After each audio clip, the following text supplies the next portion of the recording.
I thought this was supposed to be about stocks. Where? I'm here on a mission of mercy. I'm here from downtown. I'm here from Mitch and Murray. You're so smart. You're so successful. Why you come down here and talk to a bunch of bums? You see this watch? You see this watch? What's up, people? Do you want to hear more about what we did already, or do you want to hear about what we're going to do? That's the thing. By the way, thank you very much. Got some new subscribers into the room. We're growing every single day. It's catching on. It's a grassroots movement. It's a movement. It's a thing. It's a happening. What we're doing in this broadcast is just the greatest thing ever. It's helping me, helping you, helping me. Annette, you know why? Let me tell you what's happening. When I'm trading and I'm forced to tell you what I'm thinking and why I'm doing it, it makes me think even more so about what I'm doing. Only did a few trades. We shorted all the stocks that we came to know and love last week. The GMCR, the WLT, the US Steel, and a little the Apollo, APOL. And we're done, and we're out. We don't care about what the market's going to do. Now, I don't know about you or anybody else out there. Are you afraid that the entire globe revolves around one company right now? You do realize that if Apple fails as a company, the entire globe might melt down. That's frightening to me. The entire globe. Forget about the European crisis. Germany, Portugal, Spain, Greece, Italy, and all that other bullshit that we came to know and love. Remember all the stuff that we were afraid of? The fiscal cliff. Remember, oh yeah, September 10th. I think somebody over at Goldman Sachs said we'd definitely be crashing on September 10th. Didn't happen.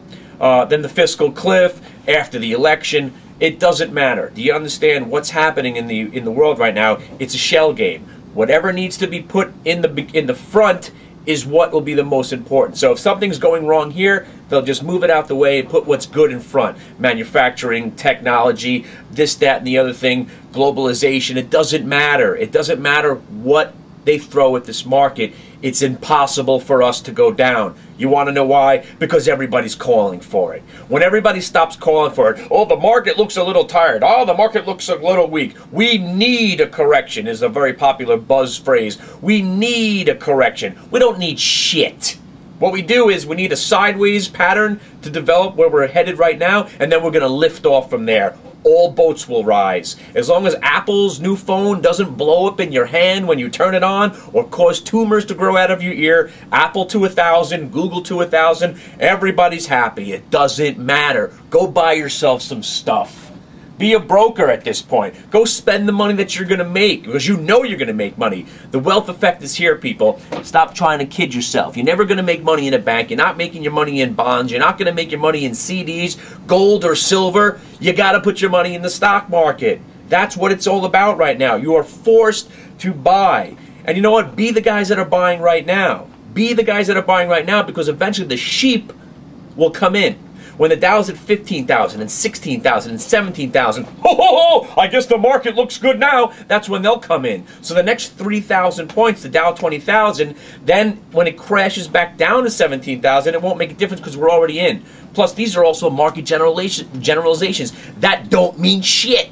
Because if we're trading GMCR and FSLR, you think at this point, these stocks are completely, oh, let me stop for a second now. All stocks are completely disconnected from reality. Why do you think it's very hard to decipher what the market's going to do and why it's doing it? Because it's doing whatever it wants. GMCR, they were going out of business 2 months ago, weren't they? Now the stock's a monster. FSLR, they got dead up the ass. Nobody wants solar panels, yet the stock goes completely batshit crazy. MAKO, nobody wants replacement knees. Next thing you know, the stock's up 50%. ROVI, the list goes on and on. Let's go look at some charts. All right, everybody. What's going on? Let's talk about some charting. Well, obviously, you know the market's being dictated by Apple computers, so why are we even looking at the Qs? Because shorting the Qs is like shorting Apple computer, and you should not be doing it.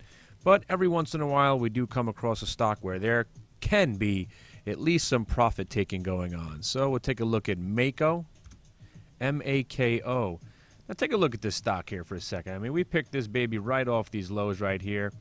We started buying it up into this range right here. Got our cost average about $14.40. And yesterday we got $18.40 for it. And we are no longer in the MAKO Today was a nice day with a come down to about 1785. We thought about getting involved, but we're going to give it one more day. All right, take a look at some other stocks that we own. LOGM, not doing much. We're not too worried about it. We will be concerned if this thing breaks below 2190, but for now we are still remaining long LOGM.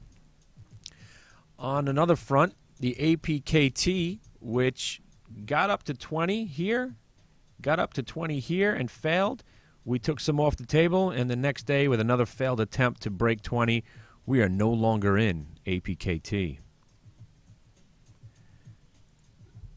Let's take a look for AIG, which was real fun.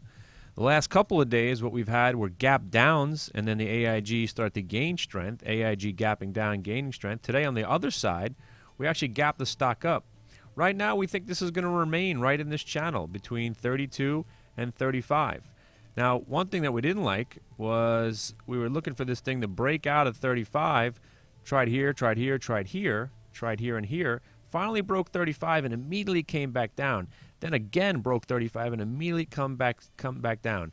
So we are making our new line right above that 35, about 35.15, 35.20. If we ever get back over there with some volume, we still think this AIG possibly could be a $40 or a $50 stock going forward. Love the AIG. We initiated a buy again yesterday, and we're still hanging on to some. So that's just some charts in brief. Right now, we're no longer in the WLT. We had the WLT, no longer in the X. A lot of these stocks, we believe, had their move, and now we're just going to look for re-entries. And one more, the FSLR. Let's take a look at the 90-day chart. Really did well with this one at around 18. We rode it up to about here. Missed that last break, and of course we missed that catastrophe. But what we did do is once it held 18, we got back involved, and we are long this stock again at around 20.5. And again, very small lot, but looks really good to try to get right back up to our price target of $23.50.